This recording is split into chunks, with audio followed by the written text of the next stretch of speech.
Newspapers are shedding jobs, closing bureaus, and getting rid of a whole lot of reporters in the process. Many of these people they're watching are elected officials, and they're trying to keep them honest. Without them, we might never have found out about things like Bridgegate and how it was orchestrated. Now, I spoke about that with Merrill Brown, director of the School of Communication and Media at Montclair State University. You had a really interesting December roundtable at Montclair where you had a lot of laid-off New Jersey press folks.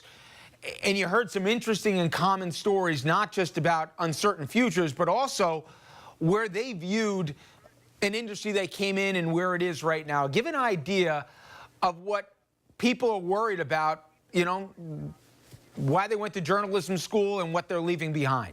Well, the regional newspaper is pretty much dead. They're basically hanging on. They are very commercial ventures at this point. Their ambitions in terms of investigative journalism are narrow. So that means that the watchdog functions that maybe the New York Times, Washington Post, and Wall Street Journal perform on the national level, that function is not being performed effectively on the local level. In New Jersey, where I work and where I'm involved very much in the local media scene, is a great case study in that regard. New Jersey's always had a problem because it had Philadelphia to the south and New York to the north, and television media generally ignored it.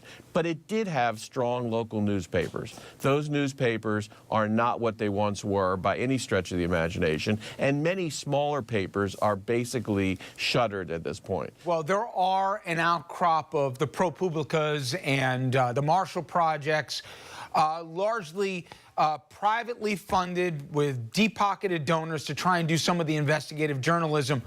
And then there's also another argument that you have NJ Politicker and the rest, where there's niche things that will cover state houses.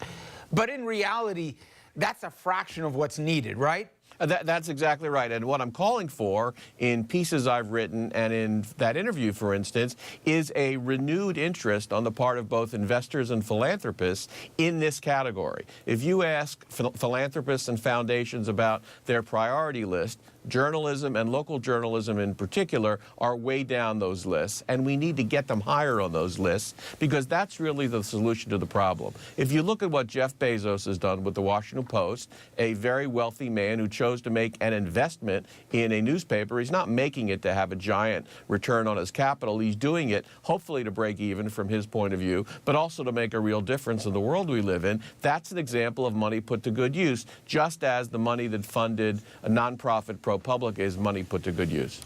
Give an idea, just to put a face on it, how many people used to cover the Trenton State House and are there now?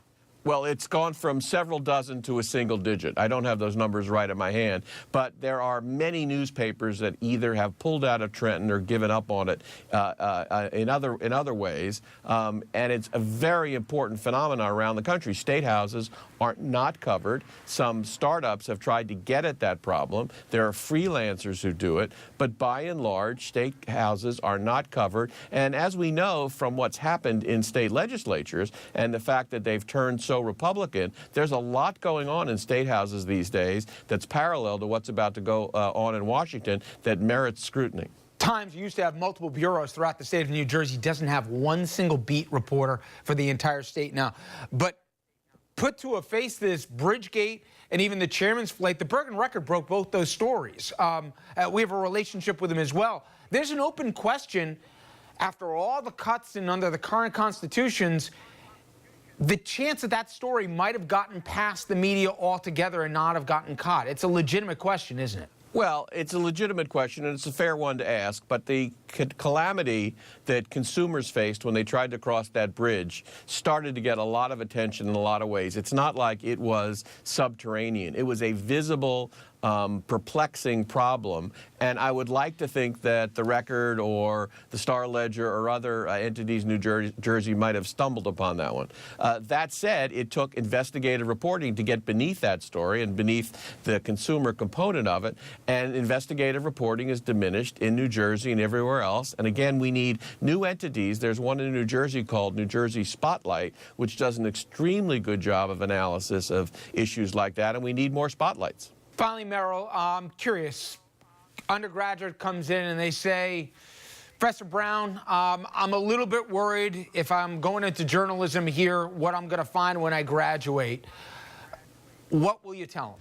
We will tell them that there are vast new entrepreneurial opportunities, and we try to train them as such, both at our school and at others. Being an entrepreneur, whether it's within an existing entity or starting a new one, is very important. And the other thing we tell them is your career is going to take many different directions, and you're going to need multiple skills. Of course, you have to write, but you also need to know how to use a smartphone. You need to know how to think about audio. You need to shoot a still or two. You need to be trained across a variety of fields. You used to go to journalism school and you learn how to write, or you learn how to shoot, or you learn how to cut audio. Now all those skills are required, and if you have all those skills, you're hireable and valuable. Merrill Brown, thank you very much. I appreciate a few. Thank you, Richard.